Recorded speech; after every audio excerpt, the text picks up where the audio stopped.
கல்வியும் மருத்துவமும் எந்த சமூகத்துக்கு இலவசமா நல்ல தரமான கல்வி தரமான மருத்துவம் இலவசமா கிடைக்குதோ அது ஒரு மேம்பட்ட சமூகமா இருக்கும். ஆனா அப்படிப்பட்ட ஒரு நாடா இது இருக்குதா அப்படின்னா நம்மளுடைய எலும்புகளும் சதைகளும் ரத்தமும் அவங்களுக்கு மிகப்பெரிய ஒரு லாபமா போயிட்டு இருக்குது. 12 மணிக்கு மேல போனீங்கன்னா மருத்துவர்களே காணாம போயிடுவாங்க. நீங்க 11:30 மணிக்கு மேல போச்சுன்னா மருத்துவர்களே அங்க இருக்க மாட்டாங்க, யாருமே இருக்க மாட்டாங்க. அங்க பில்டிங் சேரு இதெல்லாம் தான் இருக்குமே ஒழிய மருத்துவர்கள் இருக்க மாட்டாங்க. அதுக்கு மேல போனீங்கன்னா நிச்சயமா 100% தோழர் சொன்ன மாதிரி சளி பிடிச்சிருந்தா கூட ரெஃபர் செங்கல்பட்டு தான், செங்கல்பட்டு இல்ல சென்னை தான். இந்த நிலைமை தான் இருந்துகிட்டு இருக்கு.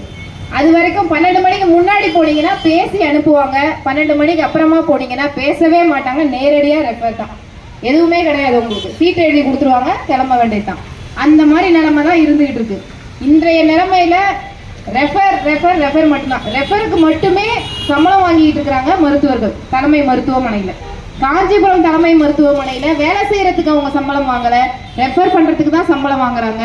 அங்க இருக்கக்கூடிய சுமித் கான்ட்ராக்ட் ஒர்க்கர்ஸ் அவங்க மட்டும்தான் வேலை செய்யறதுக்கு ஒழுங்கா சம்பளம் இல்லாம இருக்கிறாங்க. அங்க அவங்களுக்கு பல மாதங்கள் சம்பளம் நிலுவையில இருக்கு.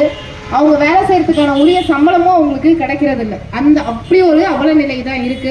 இவ்வளவு நேரம் நம்ம உடம்பு முடியலன்னா போனா ரெஃபர் பண்றாங்கன்னு இல்லை, பிணத்தை கூட ரெஃபர் பண்றாங்க, செத்த பிணத்தை கூட ரெஃபர் பண்றாங்க. கேட்டா இங்க மாச்சூரியில ஏசி கிடையாது, ஃப்ரீசர் கிடையாது, அதனால நாங்க இறந்து போன உடலை கூட செங்கல்பட்டுக்கு நாங்க ரெஃபர் பண்றோம். அங்க ரெஃபர் பண்ணி அங்க உடல் கூராய்வு பண்ணுவாங்க, மார்ச்சரியில் அங்க வச்சு பண்ணுவாங்க. கேட்டா இங்க வைக்கிறதுக்கு இடம் இல்லை. நம்ம உயிரோட இருக்கிறவங்களை ரெஃபர் பண்றதை பத்தி பேசினா கடைசியில பிணங்கள் கூட ரெஃபர் பண்ணப்படுது. அந்த நிலைமையில தான் இருக்கு. இங்க அனாதை பிணங்கள் எல்லாம் அப்படியே நாரிக்கிட்டு தான் இருக்கு. நீங்க மாச்சூரி பக்கம் போகவே முடியாது.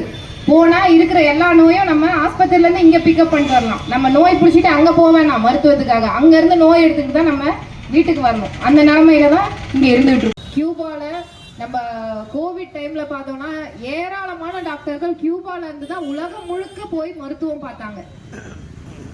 சைனாவை எடுத்துக்கிட்டோம்னா வெறும் கால்களோட கிராமங்களை நோக்கி மருத்துவர்கள் சென்றாங்க. மக்களுக்கான மருத்துவம் இருக்கணும், மக்களுக்காக இருக்கணும் அப்படின்ட்டு. அந்த மாதிரி இங்கேயும் ஒரு திட்டம் இருக்கு.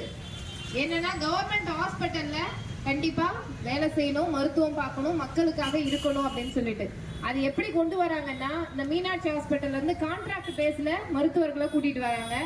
அவங்களுக்கு அவங்க கோடி கணக்குல காசை கொடுத்து படிச்சுட்டு வந்து இங்க 20,000 30,000க்கு சம்பளத்துக்கு இருப்பாங்க. அவங்க எப்படி மருத்துவம் பார்ப்பாங்க? எவ்வளவு ஒரு மெத்தன போக்குல அவங்க மருத்துவம் பார்ப்பாங்க. அந்த அளவுல தான் இருக்கு. அந்த மாதிரி டாக்டர்ஸ் வச்சுதான் இங்க மருத்துவம் பார்த்துக்கிட்டு இருக்காங்க.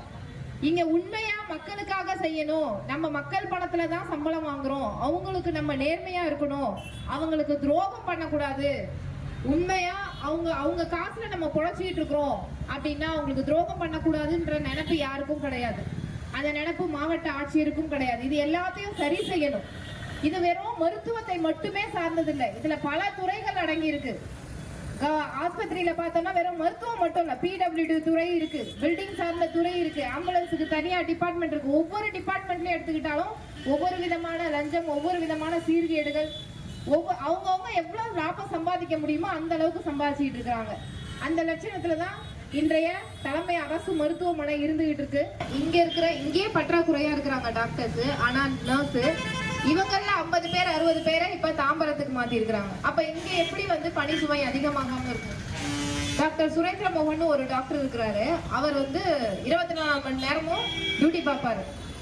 காலையில 8 மணிக்கு வந்தாருன்னா அவர் எங்க இருக்காருன்னு சொல்ல முடியாது. அவருக்கு போன் போட்டு கேட்டாதான் நான் இந்த வார்டுல இருக்கிறேன் இப்ப வந்துருங்கன்னு சொல்லுவாரு. 5 நிமிஷம் கழிச்சு பார்த்தா அடுத்த வார்டுக்கு போவாரு. இருக்கிற எல்லாத்தையும் பார்த்துக்க கூடிய ஒரு டாக்டரா இருக்கிறாரு. ஒரே ஒரு சீஃப் சர்ஜன் தான் இருக்கிறாங்க. ஒட்டுமொத்த இந்த தலைமை அரசு மருத்துவமனையில ஒரு ஆபரேஷன்னா ஒரு சீஃப் டாக்டர்னா ஒரே ஒருத்தவங்க தான் இருக்கிறாங்க.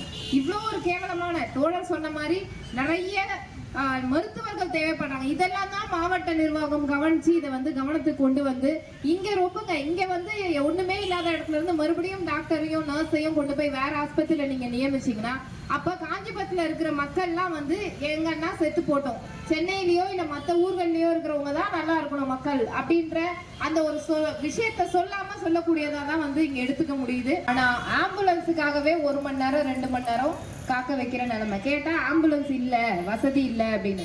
இது எதுக்காகனா அங்க இருக்கிற நிறைய பிரைவேட் ஆம்புலன்ஸ் 4000 ரூபாய் 5000 ரூபாய் 6000 ரூபாய்க்கு அதுக்கு விலை பேசுறதுக்கு இதுவும் வந்து இங்க நடக்குது. வெறும் பிரைவேட் ஹாஸ்பிட்டலுக்கு மட்டும் அனுப்பல, அப்படி அனுப்பக்கூடிய வழியிலையும் அங்க ஒரு லாபம் ஈட்டணும். அது எதுக்குன்னா அது வண்டி வாகனத்துக்கு ஆம்புலன்ஸ்ன்ற பேர்ல அதையுமே ஒரு 5 நிமிஷத்துக்கு கூட அவங்க வேஸ்ட் பண்ண மாட்டாங்க, அதுலயுமே காசு பார்க்கணும் அவங்களுக்கு. அந்த நிலைமையில தான் இருந்துகிட்டு இருக்கு. ரொம்ப மோசமான ஒரு வியாபார நிறுவனமா அது வந்து மாறிக்கிட்டு இருக்குது. தோழர் சொன்ன மாதிரி பூட்டு போடுற போராட்டம் நடத்தலாம், ஆனா அதுல என்ன ஒரு வித்தியாசமும் இருக்காது. இப்ப உள்ள போயிட்டு வெளியே வருவோம், சும்மா வருவோம், அப்ப உள்ளே போக மாட்டோம், அவ்வளவுதான், வேற ஒண்ணும் கிடையாது. அதனால வேற பெரிய பாதிப்புலாம் வந்துடாது. ஆனா நம்ம மேல வழக்கு வேணா வர்றதுக்கு வாய்ப்பு இருக்கு, அதை பத்தி நமக்கு கவலை இல்லை. தோழர் வந்து மருத்துவம்ன்றது அடிப்படையான ஒரு உரிமை, அது கூட இல்ல அப்படின்னு ஒரு போராட்டம் இங்க நடந்துட்டு இருக்குன்னா மாவட்ட ஆட்சியர் முதல்ல செவி கொடுக்கக்கூடிய ஒரு கோரிக்கை இதுவாதான் இருக்கணும்.